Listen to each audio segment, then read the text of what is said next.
Mesdames et messieurs, bonsoir. Merci de nous rejoindre pour un nouveau numéro de l'échiquier international. Le 17 octobre 1961, des manifestants algériens défilent à Paris à l'appel du FLN, le Front de Libération Nationale Algérien. 20 000 à 30 000 Algériens de France défilent pacifiquement dans Paris. 12 000 personnes sont interpellées. La répression policière a commencé. La rafle organisée par le préfet de police à l'époque, Maurice Papon, est suivie de très brutales exactions et de très nombreuses disparitions. Le bilan humain du 17 octobre 1961 à Paris s'évalue entre 100 à 200 Algériens noyés par balles dans la Seine et 12 000 personnes raflées, torturées et détenues dans des camps improvisés. Au lendemain du crime, la préfecture n'en a dénombré que 3 morts, 2 Algériens et 1 Français, le comble de l'ironie. Ce crime d'État contre les Algériens n'a jamais été reconnu par la France, longtemps passé sous silence par les autorités. La mémoire du massacre du 17 octobre 1961 longtemps été considérée comme un sujet tabou, mais c'est sans compter sur les descendants de ces victimes algériennes morts pour l'indépendance de leur pays. Enfin, l'Assemblée nationale française a voté ce jeudi 28 mars un texte demandant au gouvernement l'instauration d'une journée de commémoration et de condamnation à la mémoire des victimes, et la condamnation, comme je le disais, la proposition a été donc approuvée. Après, quelle valeur cette proposition peut avoir, c'est ce que nous allons en tous les cas savoir ce soir avec nos 2 invités tout de suite.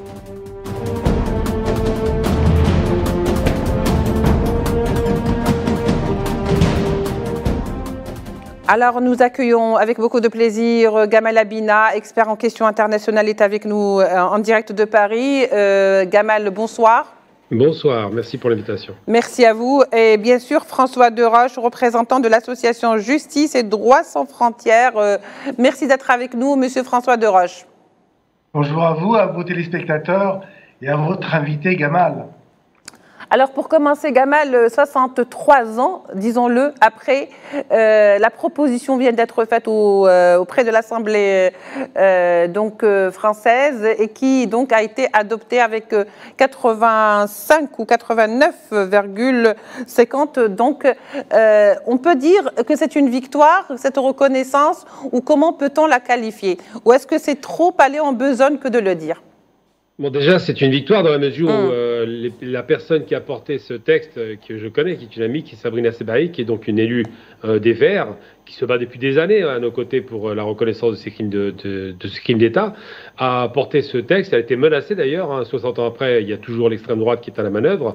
Texte qui a été combattu âprement par 11 députés qui n'ont pas voulu le voter, d'extrême droite évidemment, du Front National, rebaptisé Rassemblement National. Et donc c'est une victoire dans la mesure où c'est un premier pas vers une reconnaissance d'un crime d'État. Le travail a été fait il y a très longtemps, je peux rappeler l'historique rapidement, parce qu'on a tous milité pendant pratiquement 30 ans pour ça, par Jean-Luc Kennedy. C'est lui qui a révélé effectivement ce massacre à grande échelle et qui avait fait un travail pour débroussailler un peu cette histoire. Il a expliqué qu'il y avait près de 300 morts, contrairement à l'idée reçue, c'est pas 100 ou 200, mais pratiquement 300, c'est documenté, dont la plus jeune martyre qui s'appelait Fatima Bédar, qui avait 14 ans. Donc tout ça, c'est quelque chose qui est connu depuis très longtemps, qui a été caché, sur lequel on a voulu surtout inciter sur la personnalité du préfet de Paris à l'époque, Maurice Papon, mais c'est bien un crime d'État qui avait été diligenté par toute la police française. Ils se sont donné un cœur joie, et il ne faut jamais perdre de vue, c'est important, parce qu'on a beaucoup travaillé dessus, j'ai même fait un court-métrage sur le 17 octobre, que ces massacres du 17 octobre 61, qui seront relayés le lendemain par d'autres manifestations, cette fois-ci des femmes algériennes, eh bien vont réouvrir la négociation avec De Gaulle, qui se rend compte des massacres et qui ne l'accepte pas, et donc vont réouvrir la négociation avec De Gaulle, qui dit finalement, 5 mois plus tard, on va libérer l'Algérie, on va laisser tomber cette guerre inutile et sanglante parce qu'elle est portée sur le théâtre français. Donc les martyrs du 17 octobre ont été quelque part un accélérateur de l'histoire et ont permis effectivement cette libération. Donc on peut dire aujourd'hui que cette reconnaissance de ce crime d'État à demi-mot, c'est pas dit comme ça, oui. Et cette reconnaissance des crimes, effectivement, de ces massacres, qui sont réellement des massacres, qui ont été reconnus d'ailleurs par M. Macron l'année dernière, qui c'était le 16 octobre octobre de l'année dernière, il a été sur le pont, je crois, de Besançon, et il a mis une gerbe de fleurs. Donc tout ça, c'est une réalité. Aujourd'hui, la France commence à bouger. C'est la France de gauche, mais c'est vrai que cette reconnaissance est une grande avancée dans la mesure où cette fois-ci, le Parlement français, l'institution française, qui prend acte du fait qu'il y a bien eu un crime d'État perpétré à Paris, même si les mots ne sont pas utilisés de cette façon, mais dans les faits, c'est bien un crime d'État. Monsieur François Deroche, alors quelle valeur cette reconnaissance peut-elle avoir? À quoi va-t-elle servir? D'autant plus que, comme on le disait, les responsables de ce crime ne sont plus de ce monde. Et je fais bien sûr allusion à Papon. Oui, je voudrais quand même, il faut pas galvauder les mots. Certes, c'est une victoire, mais ce n'est que justice. Aujourd'hui, ce texte n'est pas révolutionnaire. Son intérêt, si vous voulez, il avait un seul intérêt. C'est que normalement, il fallait qu'il soulevait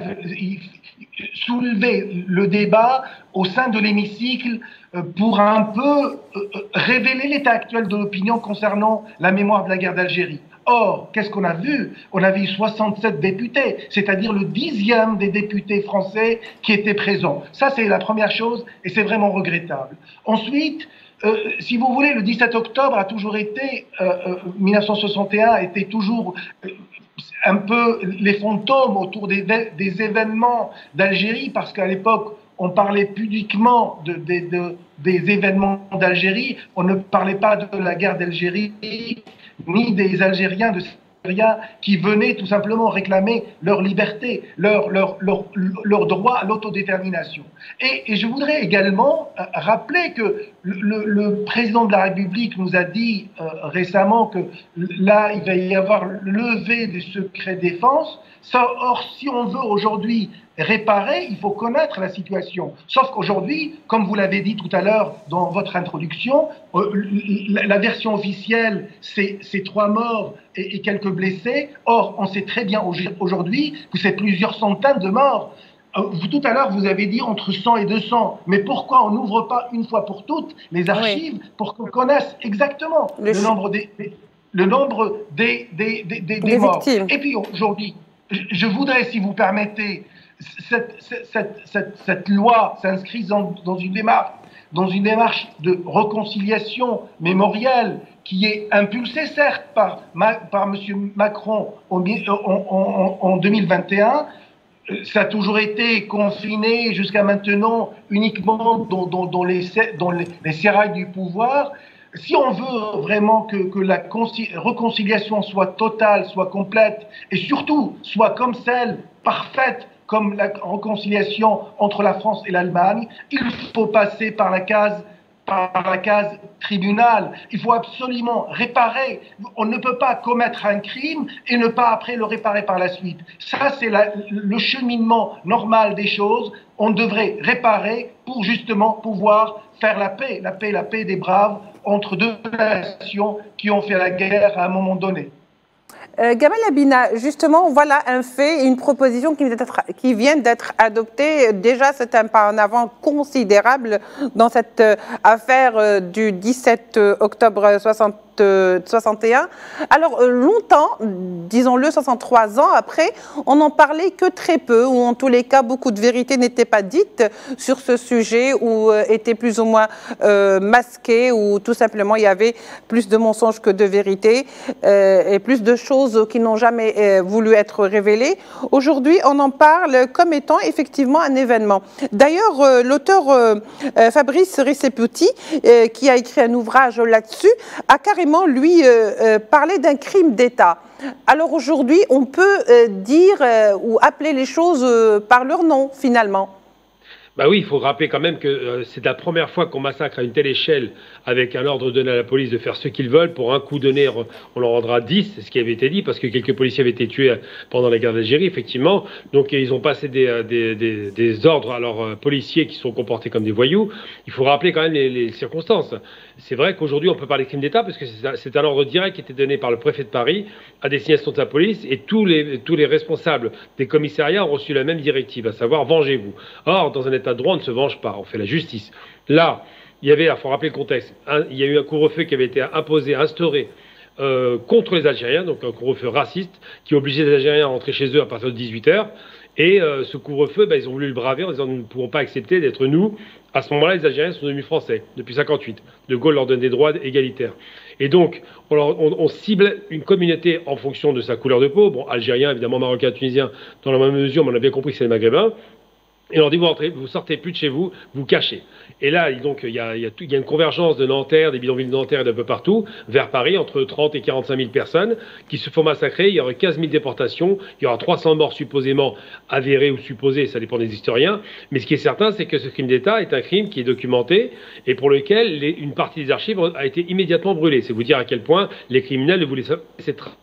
Et il faut savoir effectivement qu'aujourd'hui, quand l'Assemblée vote un texte de loi, alors vous avez bien vu les chiffres, hein, 67 pour, 11 contre, 82 qui sont exprimés, et les 11 contre, c'est l'extrême droite.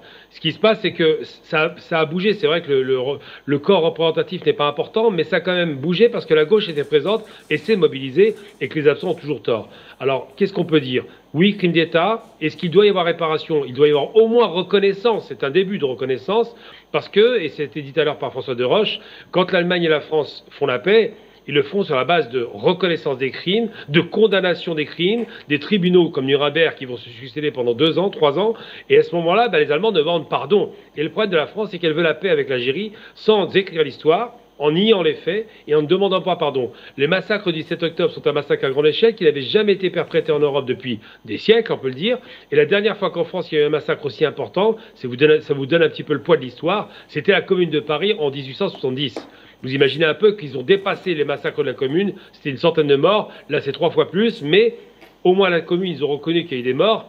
Sur le 17 octobre, on fait semblant qu'ils n'ont jamais existé. Donc c'est pire que tout. Il y a une négation de l'histoire, il y a une négation du martyre de ces familles, parce qu'elles étaient nombreuses, et une négation du fait que grâce à cet événement tragique, effectivement, la France se trouve obligée de négocier la fin de la guerre, parce que De Gaulle se rend bien compte que d'un coup, le conflit algérien est déporté sur le territoire français avec un bain de sang qu'il ne peut pas assumer. Et d'ailleurs, je rappelle que De Gaulle, qui n'était pas au courant, il faut lui rendre cet hommage, a dit par la suite, quand il a su qu'il y a eu ces massacres, qu'il devait y avoir des poursuites, des condamnations, et ça a été mis sous le boisseau pendant 6 mois, et De Gaulle a laissé tomber. Mais c'est vrai qu'au départ, le choc du général de Gaulle par rapport à ces crimes est aussi fort que l'idée que les Allemands ont eue en France quand ils tuaient gratuitement des populations civiles françaises.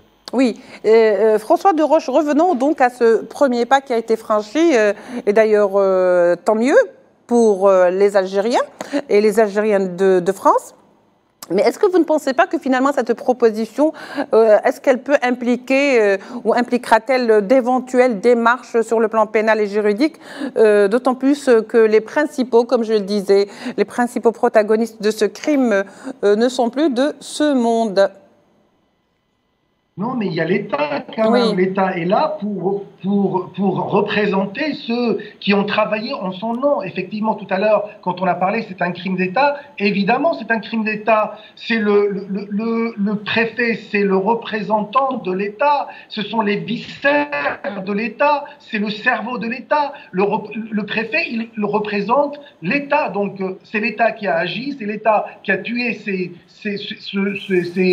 Algériens qui étaient des civils, qui n'étaient pas armés, qui demandaient tout simplement, qui réclamaient un droit qui est légitime. Et aujourd'hui, si vous voulez, on ne peut pas faire une paix totale, une réconciliation totale sans reconnaissance et sans réparation. La reconnaissance, elle est là. Cette reconnaissance, elle a mis plusieurs années pour arriver, mais tant mieux, pourquoi pas, il vaut mieux tard que jamais. Mais aujourd'hui, il faut absolument que chaque Algérien qui a subi un préjudice quelconque lors de ces émeutes doit être réparé, premièrement identifié et réparé pour la douleur de tout d'abord la négation, parce que c'est depuis plusieurs dizaines d'années, mais il y a la négation, il y a également la réparation stricto sensus. Donc aujourd'hui, il faut aller au-delà. C'est un premier pas qu'il faut applaudir, mais ce n'est pas suffisant pour pouvoir aujourd'hui reconnaître. Il faut également des excuses. Là, j'ai l'impression que ça a été fait pour préparer la visite de M. Tebboune à Paris. Rien n'a été confirmé. Et pourquoi pas? Pourquoi pas, mais il faut aller encore, il faut être audacieux, il faut être courageux et surtout il faut être juste pour réparer parce que sans réparation, on ne pourra jamais avoir une réconciliation totale. Ah oui, alors d'autant plus que les victimes sont évaluées entre 100 et donc 200 000 jetées donc à la Seine, d'autres qui ont été donc arrêtés. C'est un petit peu après le 8 mai 45 qui connaît un nombre de victimes très élevé. Il y a eu une sorte d'un autre 8 mai 45 mais sur des territoires français. C'est un peu ça le 16 octobre ou le 17 octobre si vous voulez. Gamal Abina, est-ce que cette reconnaissance qui finalement vient à point nommé, je ne sais pas si c'est pour la préparation ou pas, est-ce que c'est une campagne politique, mais en tous les cas, ce qui est sûr, c'est que ça a été adopté, n'est-ce pas? Est-ce que cela laisse présager, par exemple, que d'autres reconnaissances vont suivre? Et je sais que vous savez de quoi je parle. Tout à fait. Non, ça a été adopté, mais vraiment parce que ça a été dit, peu de députés. La gauche est très présente, je parle de la vraie gauche, hein, je ne parle évidemment pas du PS, mais la France Insoumise, les Verts. Certains macronistes ne sont pas opposés à ça. Il ne faut pas perdre de vue qu'il y a quand même une poussée de la part des députés qui, certains, il ne faut pas l'oublier, aujourd'hui il y a une représentation nationale de députés issus de l'immigration. Je vous ai parlé de mon amie Sabrina Sebaï qui est à Europe Écologie Les Verts. Oui. Il y a aussi un sénateur, Clément Louly, qui est très aux avant-postes sur ces questions-là, qui a fait un travail énorme et qui aujourd'hui est devenu sénateur alors qu'il est très proche de l'Algérie. Eh bien, ces gens-là font un travail de fond. Il faut savoir que ça a été adopté, mais difficilement. Ça fait des mois que Sabrina travaille dessus, des mois qu'elle est menacée à titre personnel, et aujourd'hui, effectivement, elle a obtenu une victoire parce qu'il y a peu de présents à l'Assemblée, parce que ces députés ne travaillent pas beaucoup en vérité, et que ceux qui sont mobilisés savaient qu'il y avait un ordre du jour important. Maintenant, le Front National s'y est opposé, une certaine droite s'y oppose, mais le sens de l'histoire va dans le bon sens. Et j'ai envie de dire simplement, c'est que cette reconnaissance va peut-être donner lieu, vous l'avez dit, à d'autres reconnaissances, d'autres crimes à grande échelle. Je ne parle même pas de la guerre d'Algérie, 1 million, 500 000 martyrs, il y en a qui disent 300 000, chacun va ses chiffres. Dans tous les cas de figure, nous consacrons le 1,5 million de martyrs, et ce qui préexistait à la guerre d'Algérie pendant 132 ans, parce que l'Algérie n'a jamais été conquise, il y a toujours eu des bagarres, ça n'a jamais été un pays qui a été réduit, ça n'a jamais été un pays qui a été soumis. Tous les 10 ans, des révoltes puissantes dans chacune des régions de l'Algérie. Eh bien, ces crimes multiples, on parle des enfumades de Bugeaud, par exemple, où sa statue trône fièrement face au palais du Louvre, alors que normalement, elle devrait être au moins annotée comme criminelle de guerre. Eh bien, tous ces crimes multiples doivent être reconnus pour ce qu'ils sont, la barbarie coloniale, pour laquelle, d'ailleurs, en 2005, on a tenté de prétendre qu'il y aurait eu des bienfaits dans la barbarie coloniale. Et je rappelle toujours une chose, c'est que la colonisation n'a rien construit en Algérie. Je le répète, la colonisation n'a rien construit en Algérie, rien. Ceux qui construisaient, c'était les Algériens réduits à l'esclavage dans des conditions de misère et de torture, qui construisaient avec leurs propres richesses et qui étaient réduits comme des esclaves. La colonisation n'a rien apporté de bon, elle a pillé. La colonisation est un crime violent. Et je compare la France qui a eu que 4 ans de colonisation nazie. Ils ont pleuré pendant 80 ans, alors que l'Algérie, 132 ans, il ne faudrait rien dire. Eh bien, aujourd'hui, il faut le dire. Effectivement, si on veut une réconciliation entre ces grandes puissances, eh bien, il faut faire en sorte que la puissance fautive, celle qui a conquis l'autre, celle qui a agressé l'autre, que cette puissance fautive demande pardon officiellement dans la bouche, on l'espère, de M. Macron. Mais je ne crois pas que ces textes-là, je ne crois pas que ce vote aujourd'hui s'allie à la future possible arrivée de M. le Président Tebboune en France, parce que réellement, c'est un projet qui est porté depuis des mois et qui a fini par aboutir vraiment de bout en bout difficilement, mais qui a fini par aboutir indépendamment de l'agenda électoral ou présidentiel. Donc aujourd'hui, c'est une belle avancée. On espère qu'il y aura d'autres avancées et que l'histoire sera enfin écrite en lettres d'or et de façon objective et neutre, et non pas de façon orientée. François de Roche, il a fallu 63 ans pour qu'on voie ce genre de résolution être adoptée auprès de l'Assemblée générale. Est-ce qu'il faut encore attendre beaucoup de temps pour voir, comme je le disais avec Gamal Abina, d'autres dossiers aussi lourds peut-être être, disons, qui voient réparation, parce que le dossier mémoriel est assez chargé, il faut dire, entre les deux pays? Bien sûr, tout d'abord, il faut dire que c'est un vote pour l'histoire, tout d'abord. C'est une première étape. Le travail de reconnaissance de ce crime colonial doit être total.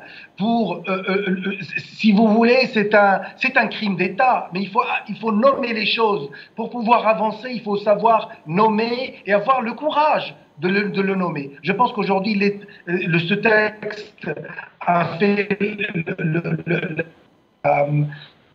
la navette entre l'Assemblée et l'Élysée pour justement trouver les mots justes.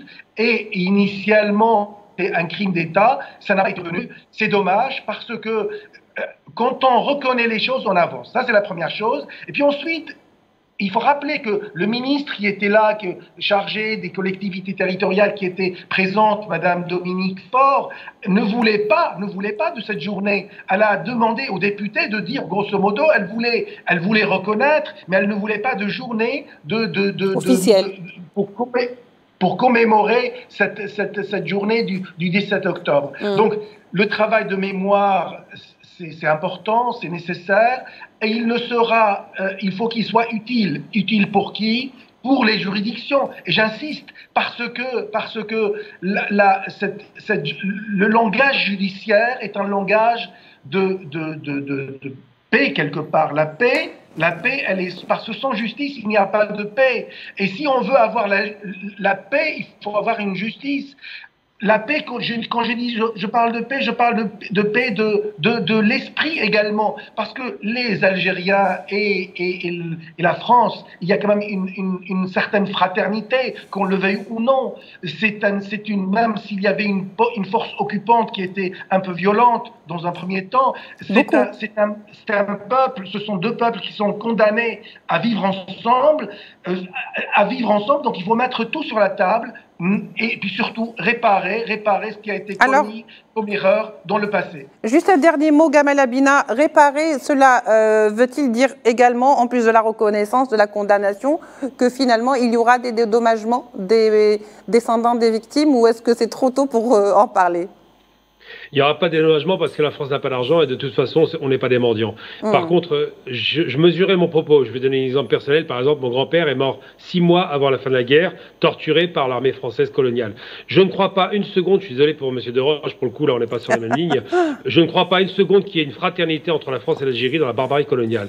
Il y a une barbarie de colons, de barbares qui sont venus tuer des victimes qui étaient les Algériens et qui se battaient pour leur indépendance. La fraternité ne se fera que le jour où la France demandera pardon et traitera d'égal à égal un Algérien en Algérie comme en France, tout comme on le fait très bien en Algérie. Et moi je le dis franchement, je vous le dis clairement, je suis franco-algérien en France, en Algérie, je suis algérien, c'est pas négociable. Et cette réalité, elle doit être acceptée par la France parce que la France s'est installée chez nous, est venue coloniser chez nous, massacrer chez nous, voler chez nous et repartir comme si de rien n'était. Non, les criminels doivent absolument avouer leurs crimes et au mieux être condamnés, sinon au moins reconnaître cette barbarie qui a été l'exercice de la colonisation pendant 132 ans. Très bien. Alors, le dernier mot, mais très, très brièvement, François Deroche. Oui, je pense qu'il y a beaucoup reste à faire, si vous voulez, pour réécrire cette histoire entre l'Algérie et la France. Mais je reste persuadé, nous sommes condamnés à vivre ensemble. Parce qu'il y a une communauté algérienne qui est extrêmement présente, qui est des gens qui portent la double nationalité, et puis il faut laisser l'histoire faire ce travail avant d'envisager il faut pas lancer des plans sur la comète, mais laisser la justice travailler tranquillement, parce qu'il ne faut pas avoir peur de la justice quand on n'a rien à se reprocher. Et en tous les cas, assainir le dossier mémoriel et les archives, pourquoi pas, parce que, au fait, c'est ça qui mine ces relations et ce vivre ensemble dont vous parlez, Monsieur François Deroche. Je rappelle que vous êtes représentant de l'association Justice et Droit sans frontières, que vous étiez avec nous donc par Skype depuis Paris en direct. Était avec nous également Gamal Abina, expert de questions internationales. Merci à vous deux de nous avoir ou d'avoir contribué à cette émission. Merci de nous avoir suivis. On se retrouvera demain pour un nouveau numéro de l'Échiquier international. Au revoir.